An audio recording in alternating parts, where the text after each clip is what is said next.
Excellent. So, Recording? all right. Okay, it's recording now. Excellent. We're recording. So we're doing a second video. Doing a and second. The same.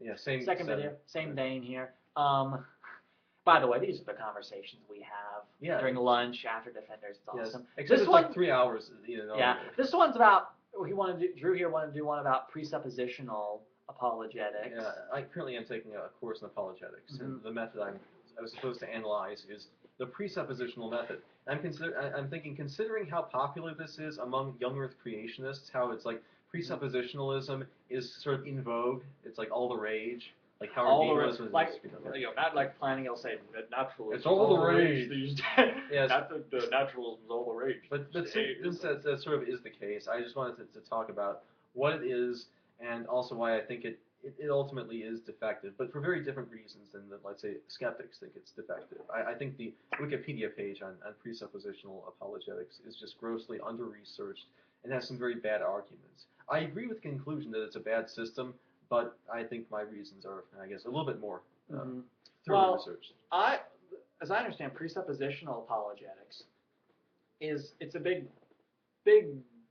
broad family of arguments, basically. But in a nutshell, it says, let's just presuppose our worldviews and see which worldview best explains certain facts about the world, basically. And the presuppositional apologist will try and say that the Christian worldview, if we let's presuppose our worldview. We got Christianity and we got naturalism. Well, which one of these worldviews best explains aspects, whatever aspect we're talking about the world? In some ways, that's similar to that. What he's talking about is similar to what's called cumulative case apologetics. There's a book, 5 Views on Apologetics, where people discuss it. Dr. Craig has an article. He is. He's the classical apologist. I go more with cumulative case apologetics, where we go for like just whatever arguments you can find to give you the right thing. There's no strict methodology. It's like, how does my worldview compare to a different worldview, and let's just evaluate each view on its own merits. Presuppositional apologetics doesn't do that so much. It's the 3 founders of it are Cornelius Van Til, Greg Bahnsen, and Gordon Clark, and they all sort of have slightly different methodologies. I'll go with Cornelius Van Til's view because he's sort of like the leading founder of it today. According to Van Til, the human sin, like original sin, has so blanked out human consciousness that we just aren't able to think straight. Like we can't reason our way to God because we're so like mentally deficient. I guess it would be like someone born without any higher brain functions, like trying to reason their way toward like rocket science. It's like a very extreme version of the Calvinist total depravity kind of Actually, thing. it's dependent on it. And if you look at the arguments for it, like by Van Til in his Christian Apologetics, in Greg Bahnsen, I think Always Ready, or in John Frame's Apologetics to the Glory of God, all of them stake their apologetics claim on Calvinism, on the view that man is so completely depraved that there's just no way you'll ever be able to come up with an argument for the existence of God. The person who is not saved, who is not regenerate by the Holy Spirit, just will not come to those conclusions. It's like a mental deficiency. Those who have been saved, like on the Calvinist view, God basically just reaches out, zaps you, and now, boom, you're saved. You're repentant, you're saved, and now your mind is clear enough that you can find arguments for the existence of God. On the presuppositionalist, that's not the case. You just got to start with your worldview, because no argument from, let's say, neutral territory. There's a big idea that there's no such thing as a neutral fact or a neutral criterion upon which you can base one view against another. So that's sort of the presuppositional mentality. Bahnsen's view actually is a little bit different than Van Til's, and Frame agrees with Bahnsen. So with Frame and Bahnsen, the idea is that, with Van Til, the idea was that there just is no common knowledge, no common beliefs between like the saved Christian and the unsaved non-Christian. Just to be clear, Cornelius Van Til was a Calvinist? Yes. Is he still alive? Oh, he's dead. Okay. He was a Calvinist. So he was a Calvinist. Well, maybe he'd be like more of an Arminian, like now that he's in heaven and he knows the truth. But oh yes, because those Calvinists are deluded. Okay, seriously though. Hey, continue. Okay, he was a Calvinist who believed that we don't have common beliefs because all beliefs, whatever beliefs we have, let's say we both believe that 1 + 1 equals 2. but all beliefs are intertwined. So like that belief is dependent upon something else, which is ultimately dependent upon God. And if we don't have God as a shared foundation for our beliefs, then we have no beliefs in common. Like that seems like a pretty hard pill to swallow. Yeah. It's like because like when we talk to internet atheists out here, it seems like we have at least some beliefs in common. Yeah. Like we seem to believe in the physical world. We seem to believe, a lot of us believe in objective morality. Yeah, like we seem to believe that things like rape and child abuse are wrong. Yeah, we seem to believe, for example, this beautiful chord guitar tuner actually exists, and if I were to let's say throw it through that window, Cody would actually believe it would damage it, and he would get quite angry at me, like on camera. Well, and as tempting as it is to like get him to just go ballistic. That's not my only guitar tuner, but I would be like, what? Yes, I know. It would shock him. It would be like total shock jock material. But no, I'm not that much of a jerk to do that. But the thing is, with Bonson and Frame, they're like, okay, we admit that the believers, saved Christians and the unsaved, have a lot of the same beliefs, have common ground. But the common ground isn't neutral, because in their view, they base this thing on Romans, that all people subconsciously believe in the God of Christianity. It's suppressed. They suppress the belief, but technically they still have the belief. That way, we still have common ground upon which to argue. Huh.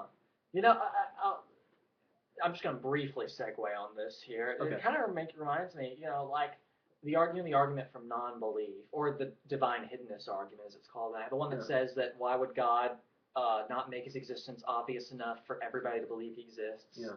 We're not going to really go into that argument in this video, though, but Scott Clifton, Theoretical BS, defends this argument a lot, and he did admit, and he said, well, Calvinism would completely get out of this argument, right? Because on Calvinism, if you presuppose this idea that God just sort of picks the elect, picks the elect kind of thing, then that would explain why there are people that even though they hear these arguments, they're not convinced by it. Of course, I would agree with Scott on this, that Calvinism, of course, has other problems. Oh yeah, we're not Calvinists really if you haven't figured that. Neither one of us are Calvinists if you haven't figured this out. But I just wanted to say that. I guess you would. Of course, I don't think that's the way to go, because then you inherit all the problems of Calvinism, which maybe we'll do a video about that later. In a sense, I believe it's out of the frying pan and into the fire. Yes, totally. If you're going for that, it really does turn God into a pretty monstrous view. But since God just zaps you and elects you anyway, there's no like real need to make the persuasive argument, because God is going to act monolithically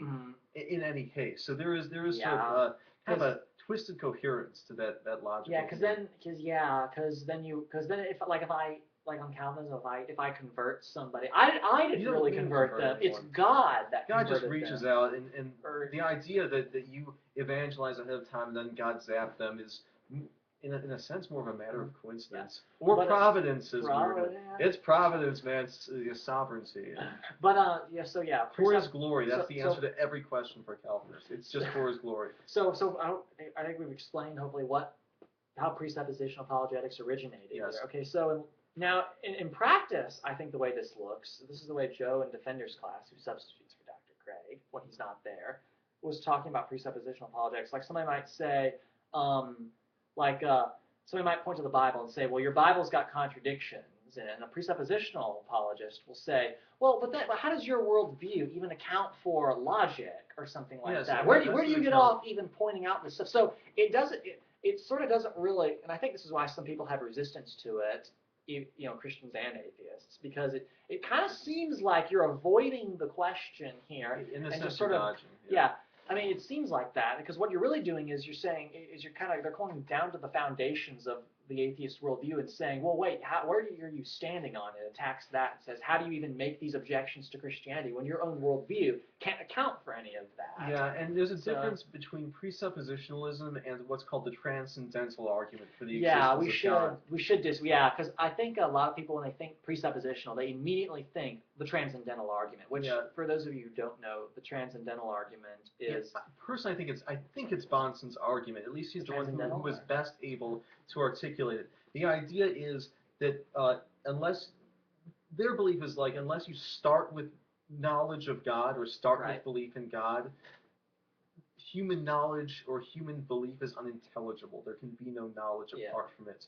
I think it is in a sense I think, a sound argument in that ontologically, like if God does not exist, Right. I do believe that there can be no such thing as knowledge or reason. Mhm. But if you're thinking more in epistemological sense, that's where you don't think it works. That's the flaw, I believe, Okay. that is in presuppositional apologetics. If you want a good counter argument to counter the presuppositionalists, even the internet infidels out of here, I'm helping out here. So yeah, you owe me. Well, we're Okay. committed to truth. Then Yes, should we're be committed to truth. I'll help you shoot down. because that is my channel name. You go to Greg so. Bahnsen's book called Classical Apologetics, and he gives a very, very thorough refutation of presuppositional apologists, even though he is as hardcore a Calvinist as anyone else. Like, R.C. Sproul is a hardcore 5-point Calvinist, but he doesn't believe that presuppositional apologetics works. About presuppositional, because Yes. wouldn't like Alvin Plantinga's evolutionary argument against naturalism, would that kind of be like a presuppositional sort of? No, not at all. Because he's just arguing against naturalism. Like, it doesn't require the belief in the Christian God in order to be the foundation of all knowledge. So it's a much more, I guess, Did you say modest form? More modest, yes, that's what I'm looking for. Much more modest form. I'm looking that. for, yeah. We're talking the hard, full out presuppositional. The issue, like according to R.C. Sproul, is that presuppositionalism confuses the idea that God is ontologically, like his being is prior to human knowledge, versus knowledge of God is prior to any sort of human knowledge. Mm-hmm. The former is just classical apologetics. It's a form of regular apologetics. The latter it's just obviously false. Even if you don't have a foundation, we can at least agree on certain particulars. In fact, like there's an epistemology called particularism. But I think the deeper incoherence is that presuppositionalism really contradicts Calvinist theology. Like, I've gone through a lot of these books on Christian theology proper, and most of them were by Calvinists. And even, let's say, Wayne Grudem in his book Systematic Theology, like that giant blue book that's like 1,200 pages. It's a slog to go through that. Anyway, he talks about the Calvinist doctrine of common grace. Now remember, the presuppositionalists will believe that the what's called the noetic effects of sin, that is, the mind-numbing effects of original sin, black out your ability to reason. The problem is there's also this doctrine in Calvinism called common grace, which is grace that God gives to everyone to counteract on some level the effect of original sin, so that even unsaved people can do good things and can reason properly. And can still have knowledge of right and wrong, things like that. According to Calvinist theology, no one can be saved unless God gives them saving grace. But that doesn't mean that the unsaved are incapable of coming to a belief in the knowledge of the Christian God. They can still be argued into belief, just not into salvation. That's a strange sort of compromise, if you ask me.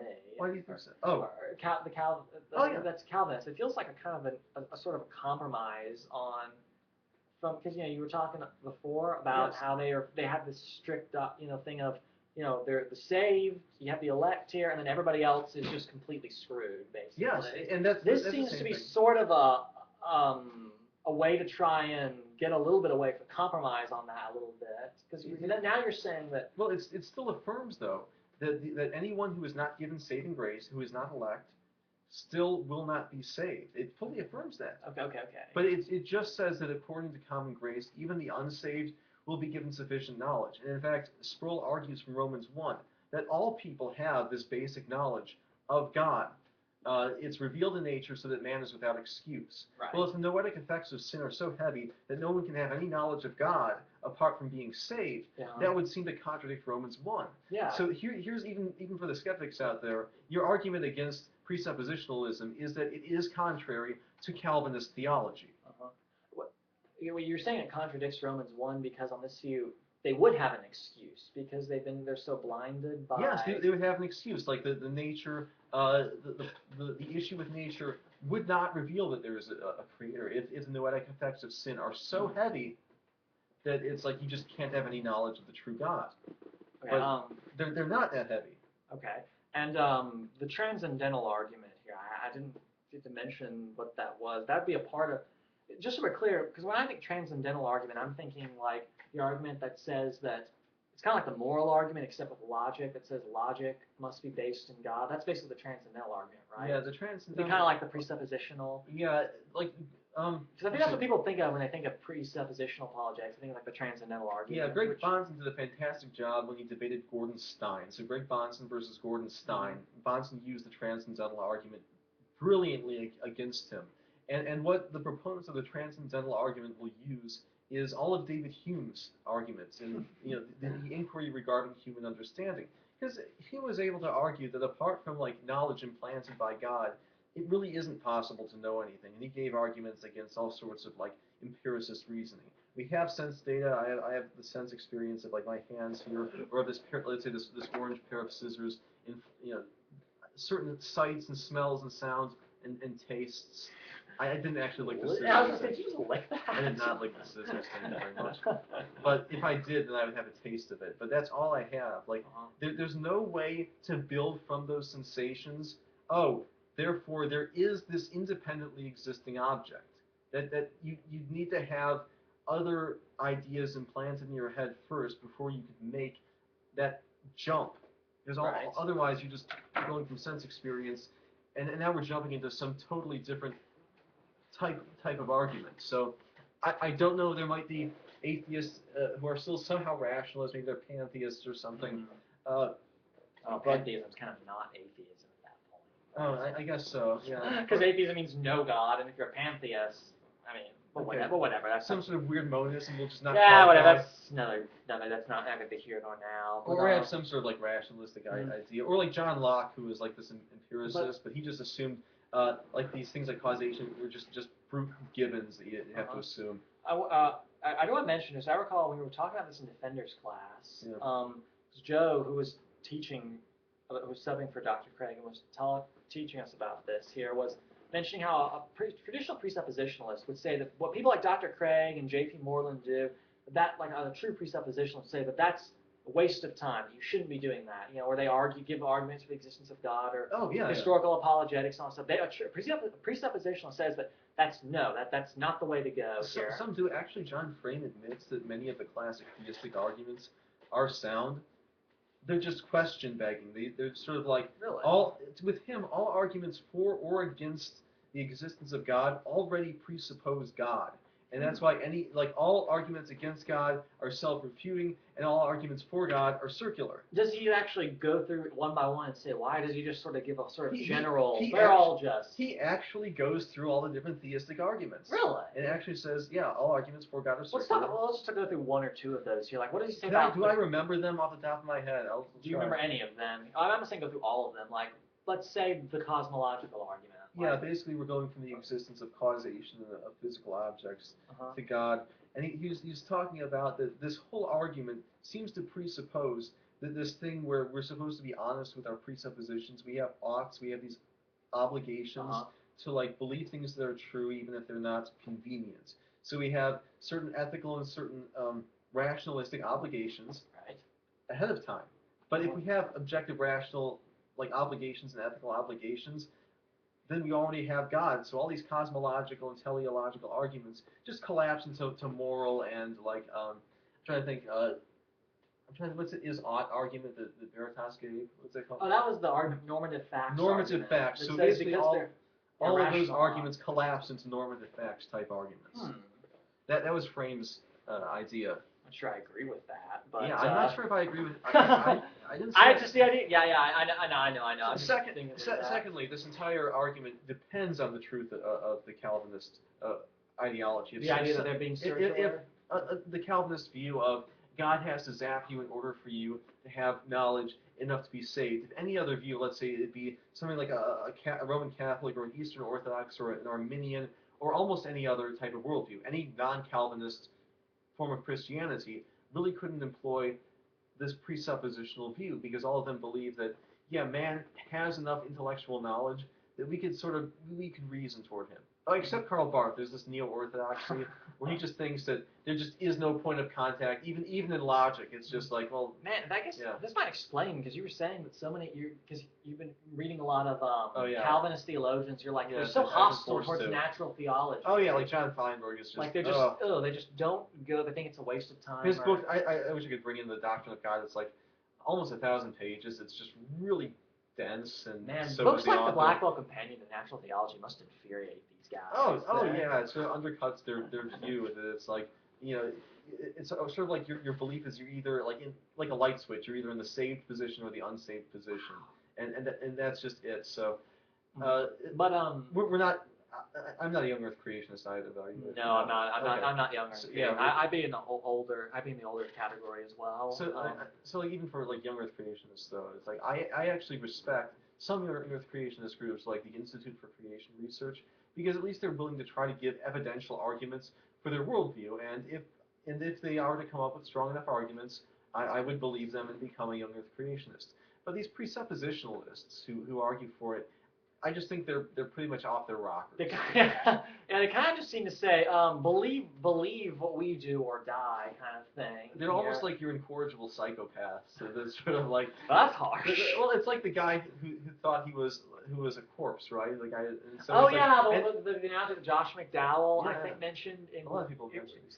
Or yeah, I don't know if he came up with this. Yeah, it's the idea that this guy's convinced that he was dead, he was a corpse, and the doctor said that dead men don't bleed. Okay, so he shows him all the medical books. Says, but dead men do not bleed here. And so finally, the guy says, okay, fine, I agree, dead men do not bleed. So then the doctor gets a knife and then just stabs him in the arm, and then he bleeds. And then the guy looks at his arm and goes, well, I guess dead men really do bleed. Then. Yeah, it's like having these kind of like, incorrigible beliefs, and if you embrace too strong of a presuppositional apologetic. You'll think of your opponents like that, even though actually you will be more like that than your opponents will. Yeah. And there's another thing I wanted to mention about this here. I'm pretty much done with my spiel. If you want to ask any additional questions. Yeah. What's this here? Presuppositional. Like, so. Oh yeah.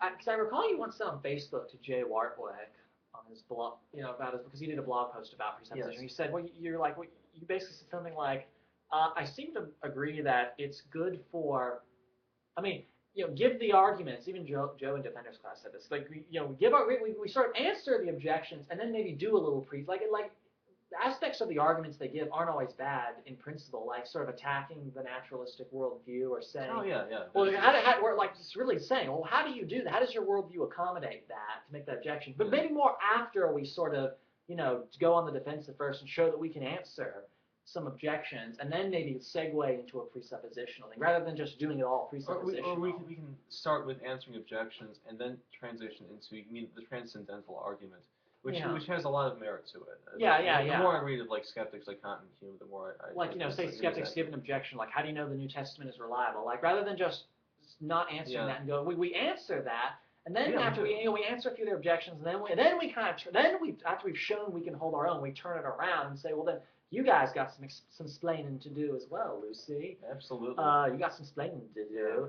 So in that sense, I think it could be good. But I think you said that. But just maybe, as your one and only arsenal, it probably isn't the best idea. Secondly, I think one of the best critiques in let's say 2 lines or less of the presuppositional method is by the atheist John Loftus, who said that the issue with presuppositional apologetics is they think that you have to import the entire Christian worldview, including all of the historical claims as well. Mm-hmm. He says, and you can't just simply presuppose all these disputable historical truths prior to investigating whether those events have happened and expect anyone to really take you seriously. Yeah. You can investigate the past with at least some clarity. You won't have certainty about it, but you can have some idea, some general idea of whether the events in the Bible are plausible. And I think for the most part they do pass the test. And I say for the most part because there's some things like the mass exodus from Egypt I think is exaggerated, and I think we can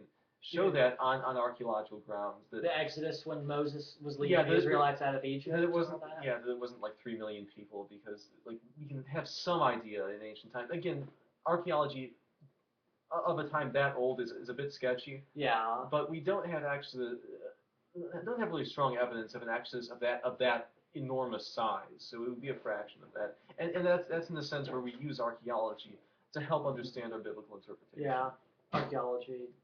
Yeah. But Yeah, yeah, that's all I have to say. I guess that's presuppositional apologetics for you. Okay, So peace out. yeah, peace out, everybody. Okay, cool.